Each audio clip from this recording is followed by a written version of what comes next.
누가복음 원어강의 17번째 시간을 시작하도록 하겠습니다. 오늘의 본문은 누가복음 16장 16절과 18절의 말씀입니다. 함께 봉독합니다.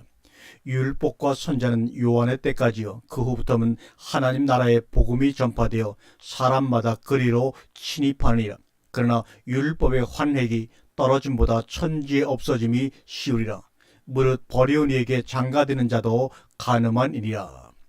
이 본문의 말씀을 가지고 때와 아내 그리고 간음이라는 제목으로 함께 주신 양식을 나누도록 하겠습니다. 다시 한번 불의한 청지기의 비유를 여러분 상기해 보시길 바랍니다. 무엇이 지혜며 무엇이 진정한 우리의 것인지, 또한 우리가 매일같이 섬기고 있는 대상은 무엇인지, 말로는 하나님을 섬긴다면서 삶으로는 불의한 재물을 섬기고 있는 것은 아닌지를 돌이켜보시기를 바랍니다. 그러나 이 말에 주눅이 들거나 스트레스를 받거나 할 필요는 없습니다. 왜냐하면 내가 얘기하고자 하는 바는 고발이나 정죄가 아니라 다만 우리가 어느 시대 어느 공간을 살고 있는가를 직시하자는 것이기 때문입니다. 자신의 상태에 대한 정확한 응시야말로 구원의 첫경입니다. 하나님의 말씀은 모든 사람에게 천편일률적으로 적용되는 것이 아닙니다. 어린 자는 어린 자로, 큰 자는 큰 자로 대하고 요구하며, 또한 죽은 자는 죽은 자로 대접하고 자는 자는 자는 자로 상대하는 것이 하나님의 말씀입니다. 그러므로 죽은 자의 구원이 다르며 자는 자의 구원이 다릅니다. 어린 자에게는 어린 자의 구원이 있으며 큰 자에게는 큰 자의 구원이 있습니다. 그래서 어느 상태건 이제 되었다고 멈출 수 없으며 이제 섰다고 자고할 수 없다는 말입니다. 언제나 중요한 것은 흐름을 타는 것입니다. 전도서 기자의 넋두리를 한번 함께 들어보겠습니다. 천하의 범사가 기한이 있고 모든 목적이 이룰 때가 있느니 날 때가 있고 죽을 때가 있으며, 심을 때가 있고 심은 것을 뽑을 때가 있으며, 죽일 때가 있고 치료시킬 때가 있으며, 홀 때가 있고 세울 때가 있으며, 울 때가 있고 웃을 때가 있으며, 슬퍼할 때가 있고 춤출 때가 있으며, 돌을 던져 버릴 때가 있고 돌을 거둘 때가 있으며, 안을 때가 있고 않는 일을 멀리할 때가 있으며, 찾을 때가 있고 잃을 때가 있으며, 지킬 때가 있고 버릴 때가 있으며, 찢을 때가 있고 꿰맬 때가 있으며, 잠잠할 때가 있고 말할 때가 있으며, 사랑할 때가 있고 미워할 때가 있으며, 전쟁할 때가 있고 평화할 때가 있느니라. 전도 3장 1절과 9절의 유명한 말씀입니다. 날 때 나는 것이 구원이고 죽을 때 죽는 것이 구원입니다.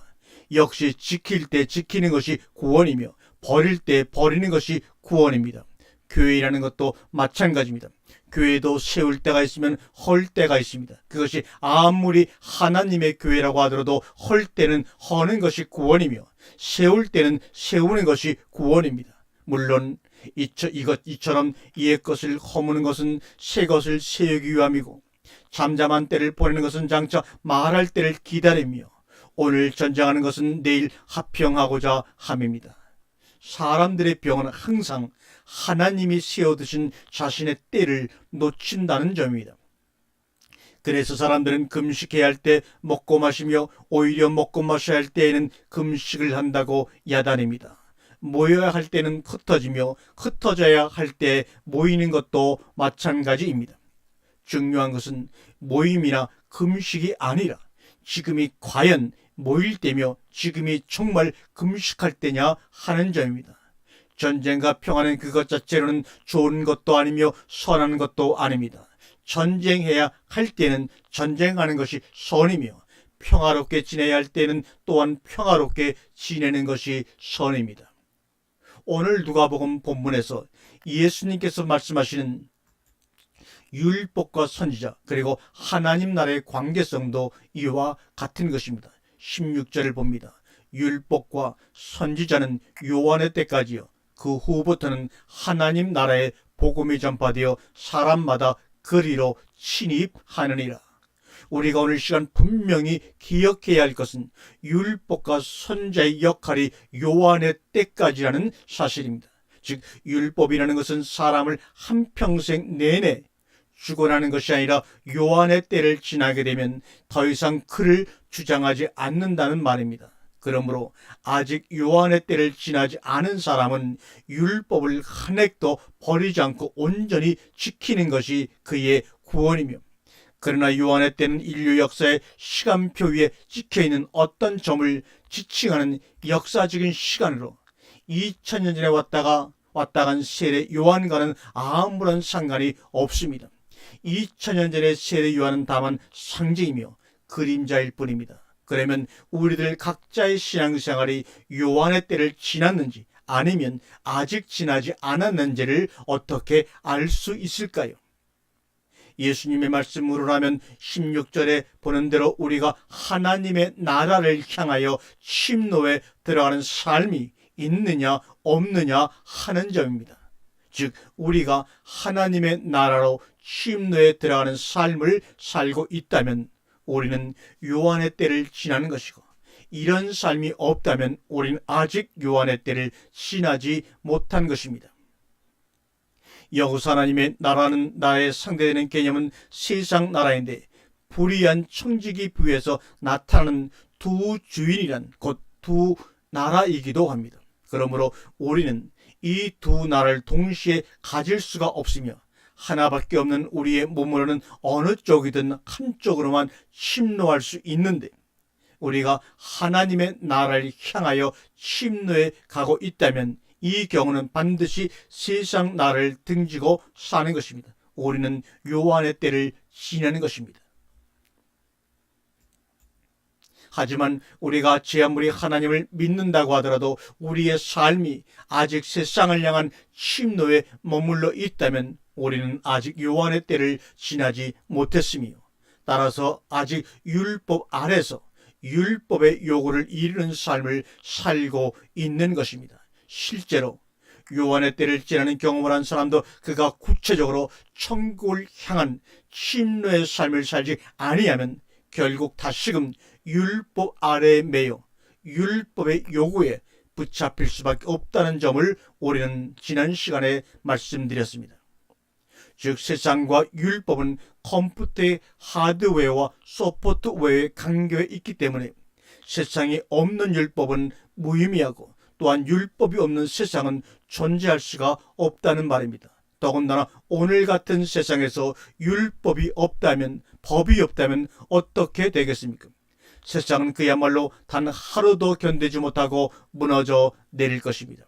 그렇기에 소프트웨어인 율법을 버리는 것으로는 온전한 구원이 이루어지지 않으며 결국은 하드웨어인 세상에서 미련이 없어져야 하는 것입니다. 세상에 대한 미련이 온전히 없어졌을 때 우리는 비로소 하나님의 나라로 전심전력 침노에 들어갈 수 있는 것입니다. 그러나 이 말은 거꾸로 우리가 하나님의 나라를 향해 모든 노력을 경주할 때 비로소 세상에 대한 우리의 미련이 사라졌다는 의미이기도 합니다.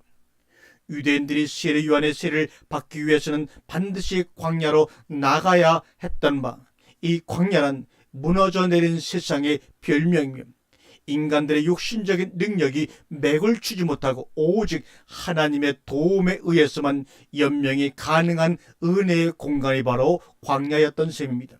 그렇다면 도대체 율법이란 무엇 때문에 우리에게 주어졌는가? 율법이 세상을 고동시키는 일종의 운영체계 같은 소프트웨어라면 하나님은 왜 그같이 쓸데없는 것을 주어서 사람들을 헷갈리게 하시는가? 무너뜨릴 세상이라면 무엇 때문에 아름답게 만드셨으며, 그것으로 온전케 하지 못할 율법이라면 무엇 때문에 인간들에게 지키라고 말씀을 하셨는가? 바리새인들이 예수의 말씀에 헷갈릴 수밖에 없었던 이유가 바로 이런 데 있습니다. 구약의 약속은 분명히 나의 계명을 지키는 자에게 복을 주고 그렇지 않은 자에게 저주가 있으리라고 분명히 말씀했습니다. 그래서 이들은 불철주야 하나님의 율법을 지키느라 여념이 없었는데, 이런 바리새인들에게 불의한 청지기를 칭찬하는 예수의 생각은 정말 가당치도 않은 발상이었습니다. 그뿐 아닙니다. 예수는 지금까지 율법의 위와는 전혀 상관없이 불의한 청지기를 칭찬하고서도 여전히 다음과 같이 말씀하고 있기 때문입니다. 그러나 율법의 환액이 떨어짐보다 천지의 없어짐이 쉬우리라. 아니, 도대체 예수님은 무엇을 어떻게 하라는 말씀인가? 율법을 지키라는 말씀인가, 아니면 율법을 버리라는 말씀인가? 이 말씀은 두말할 필요 없이 율법의 한 획도 버려서는 안 된다는 지적이며, 그럴 바에는 차라리 하늘과 땅이 사라지는 것이 더 쉬울 거라는 말씀입니다.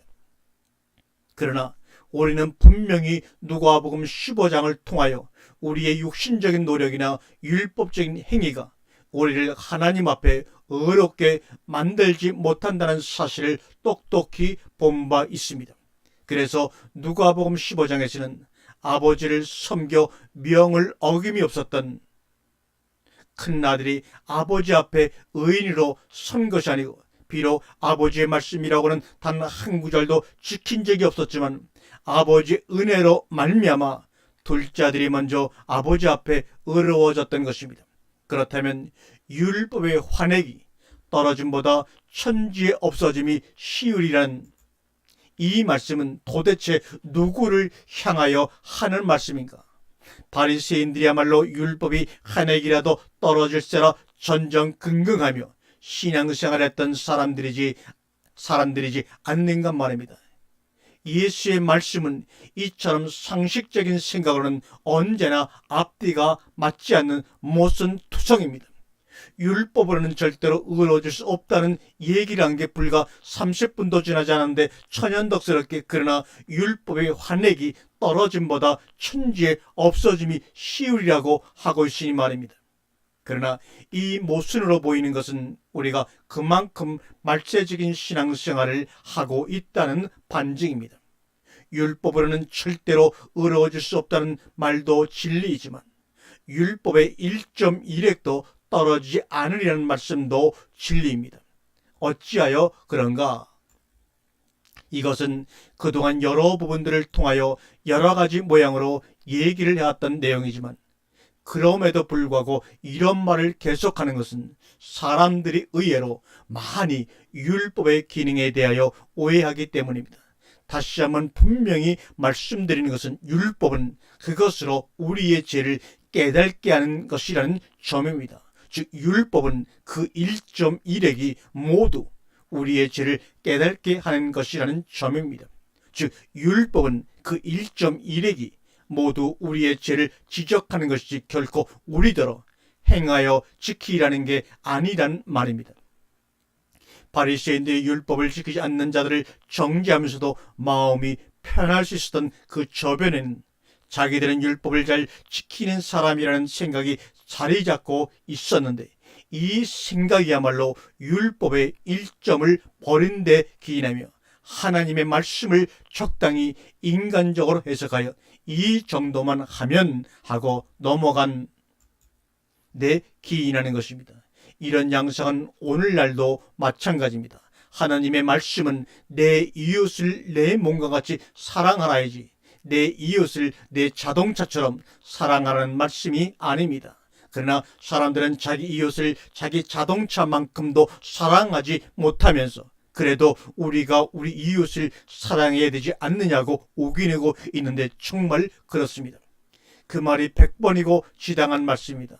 우리가 우리 이웃을 우리 몸처럼 사랑하지 못한다면 우리가 매주일 교회 가서 예배 드리는 것도 헛것이고 신학교 가서 목사가 되는 것도 모두 헛일일 뿐입니다. 성경 말씀이 율법이라고 표현해도 마찬가지입니다. 성경 말씀이 1.1획도 버려지지 않는다는 말은 바로 이런 뜻입니다. 즉 우리가 제 아무리 헌금을 많이 드리고 제 아무리 철학기도를 많이 하더라도, 그리고 제 아무리 땅끝까지 복음을 전했다고 하더라도 우리가 우리 이웃을 우리 몸처럼 사랑하지 못한다면 이런 모든 신앙의 행위들이 아무것도 아니라는 말입니다. 그러나 바리새인들은 이런 말씀을 적당히 해석합니다. 사람이 어떻게 그의 이웃을 그의 몸처럼 사랑할 수 있는가? 그저 그의 자동차처럼만 사랑해도 아주 훌륭한 것이지. 세상에는 그의 이웃을 자기 집 쓰레기통보다 사랑하지 않는 인간들이 얼마나 많은가 말입니다. 그러나 우리는 어떻습니까? 우리는 적어도 우리 자동차만큼은 사랑하지 않는가? 이런 생각이 곧 율법의 일정을 버리고 일획을 떨어뜨리는 것입니다. 하나님의 말씀은 내 이웃의 어떤 것을 탐내지 말라지, 속에서 탐심이 일어나더라도 그것을 훔쳐오지만 않으면 괜찮다는 말이 아닙니다. 속에서 탐심이 일어나더라도 그것을 훔쳐오지만 않으면 괜찮다는 말이 아닙니다. 속에서 탐심이 일어났다는 그 자체로 이미 율법을 어긴 것이고, 율법의 한 구절을 범했다면 이미 그 모두를 범한 것과 동일하다고 야고보 2장 10절 이하와 갈라디아 3장 10절에 우리에게 말씀하고 있습니다. 율법이 100% 그 기능을 발휘하지 못한다면 욕 같은 사람이나 바울 같은 사람은 하나님 앞에 죄인이 아닐 수도 있습니다. 그러나 율법이 1.1획도 떨어지지 아니하기에 하나님 앞에서는 바라바 같은 강도도 죄인이며 욕 같은 의인도 죄인인 것입니다. 이래도 우리가 교회에 나가야 되고 하나님께 예배를 드려야 되는가? 교회 일이고 자기 일인 것처럼 충성하고 봉사하는 사람이나 그렇지 아니한 사람이나, 금식을 밥 먹듯이 하는 사람이나 밥 먹는 것 금식하듯이 하는 사람이나 따지고 보면 아무것도 아니며 또 이들 사이에 어떤 차이가 있는 것도 아닙니다. 그러기에 율법은 모든 인간을 지하에 가두는 역할을 한다고 갈라디아 3장 22절에 말씀하고 있습니다. 그리고 이 율법이 온전케 된다는 말은 곧 율법의 이 역할이 온전히 수행된다는 의미입니다. 예수께서 내가 율법이나 선자를 폐하러 온 줄로 생각지 말라, 오히려 완전케 함이라고 말씀하신 것도 이런 의미에서 완전입니다. 즉 율법은 우리를 의인의 자리로부터 죄인의 자리로 바꾸어 앉힘으로 그 목적이 달성되며, 이 목적을 이루는 것이 바로 율법의 완성입니다. 그러므로 자신이 아직도 하나님 앞에 무엇을 드리는 신앙생활을 함으로써 의로워진다는 생각을 가지고 있다면 자신이야말로 하나님의 말씀을 1점도 1획도 버림이 없이 온전히 지키고 있는지 돌아보시기를 바랍니다.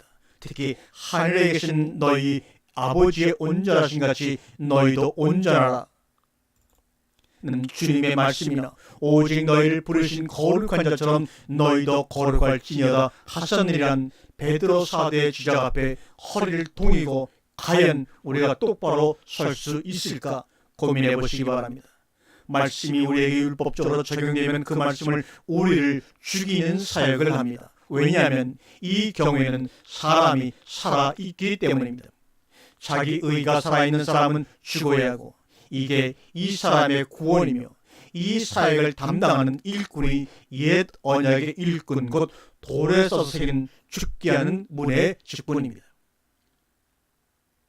요리조리 빠져 도망가는 사람을 제대로 죽이기 위해서는 칼이 잘 들어야 합니다. 그런데 단칼에 사람을 찔러 죽여야 할 그 칼이 듬성듬성 이가 빠져 있다면 그것으로 누구를 죽이겠습니까?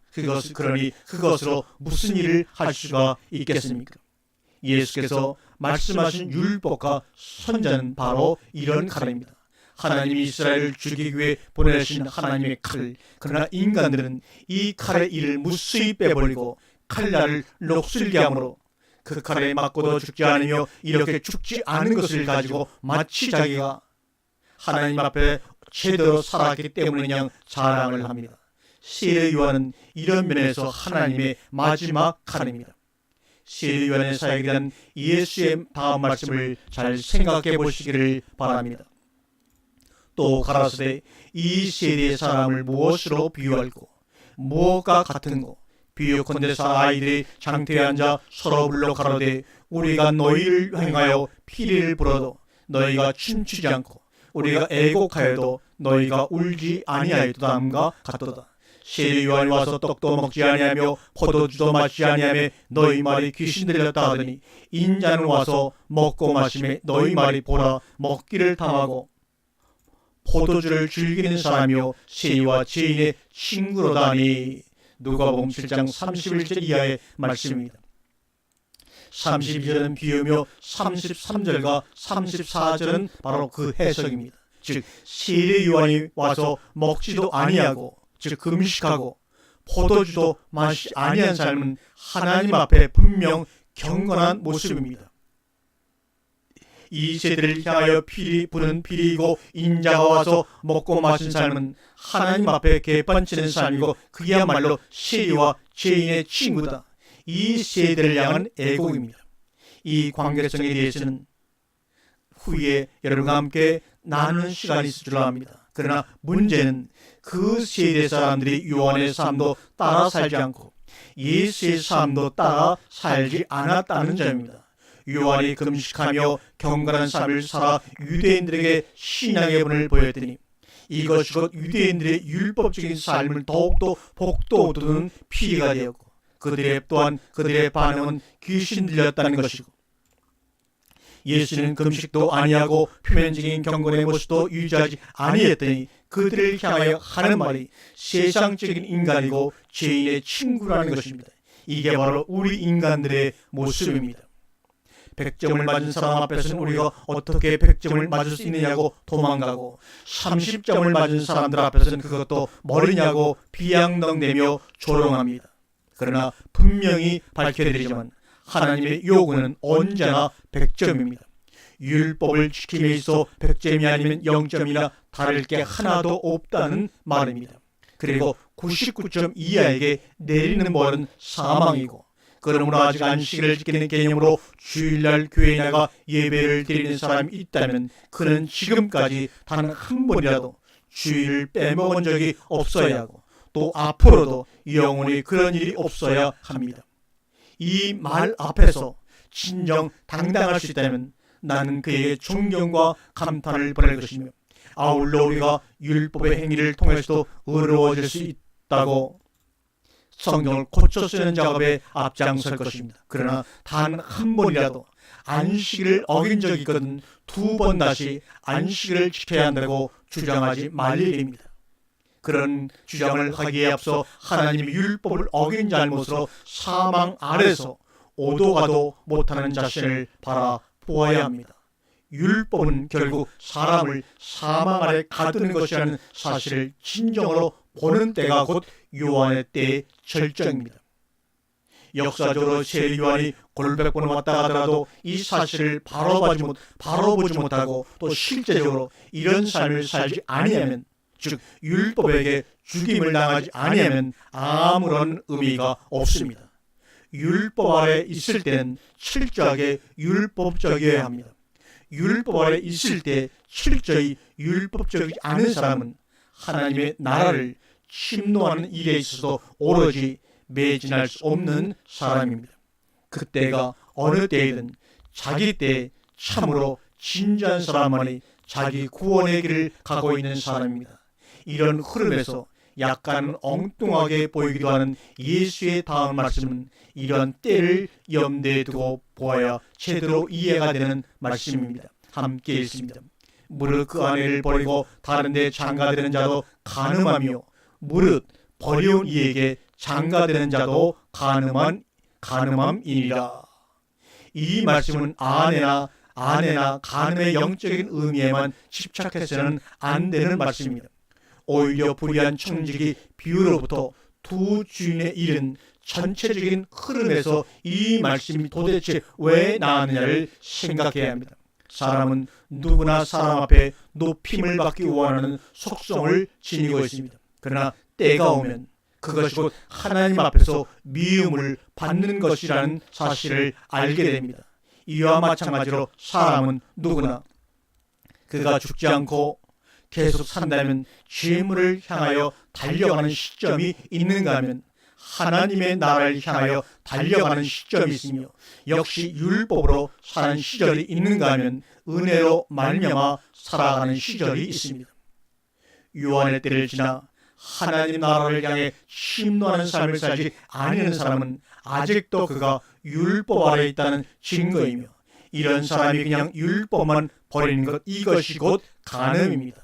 여기서 아내는 그가 더불어 사는 대상을 의미합니다. 율법을 한 획도 남김없이 이루지 아니한 사람은 율법을 버려서는 안 됩니다. 그러나 예수 그리스도를 통하여 율법의 마침이 이루어진 사람이 더 이상 버리운 여자에게 미련이 남아있는 것도 간음이라는 사실, 그리스도에게 있어 세상과 율법은 우리가 더불어 살아야 하는 대상이 아니었습니다. 그래서 세상은 진리의 영을 받지 못한다고 말씀하신 것입니다. 세상에 사는 사람이 진리의 영을 받지 못한다고 말씀하신 바 있습니다. 세상에서 사는 사람이 진리의 영에 기웃거리는 것도 자신의 때와 본분을 망각한 행동이지만, 이런 면에서 바리새인들이 예수를 쫓아다니는 것은 영적인 허영이며 일종의 간음입니다.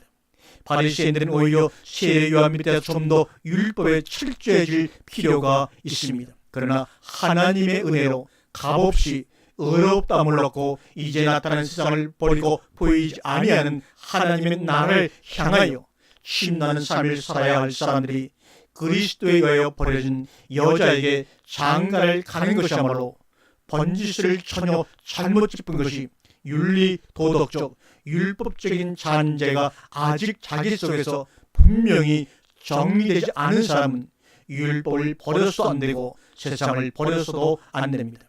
왜냐하면 그것이 곧 그의 아내이기 때문이며, 이런 아내에 대한 어설픈 죽음은 진짜로 죽을 수 있는 기회를 앗아가기 때문입니다. 그러나 요한의 때를 분명하게 지나온 사람은 율법이나 세상이 그리스도에게 버림받은 아내라는 사실 또한 분명히 압니다. 그러므로 이들에게 미련이 남아있다면 이것이 곧 간음입니다. 야고보 4장 4절과 5절에 간음하는 여자들이여, 세상과 벗된 것이 하나님의 원수임을 알지 못하느냐. 그런즉 누구든지 세상과 벗이 되고자 하는 자는 스스로 하나님과 원수되게 하는 것이라. 너희가 하나님이 우리 속에 거하게 하신 성령이 시기하기까지 사모한다 하신 말씀을 헛된 줄로 생각하느냐. 하나님의 성령이 우리를 시기하기까지 사모하고 있는데 우리의 발걸음은 어디를 향하고 있는가? 질투라는 유행가 가사에 나오는 것처럼 넌 대체 어딜 보고 있는 거야? 내가 지금 여기 눈앞에 서 있는데. 하나님이 우리를 보고 부르시는 노래입니다. 물론 핑계거리는 말일 것입니다. 그러나 율법으로부터 자유로운 영혼은 이제 하나님의 나라를 향한 진노의 삶에 자신의 모든 것을 쏟아 부어야 합니다. 자신의 약함을 변명해서도 아니 되고 주변의 환경을 핑계대서도 안 됩니다. 우리는 결코 세상의 아름다움에 초대를 받은 사람들이 아니며 세상의 지저분함을 뜯어고치는 의무를 부여받은 사람도 아닙니다. 다만 율법과 세상을 초월하여 하나님의 나라로 들어오라는 초대를 받은 사람입니다. 오늘 조용히 앉아 깊이 묵상하는 귀한 시간 되기를 주님의 이름으로 축원합니다. 아멘.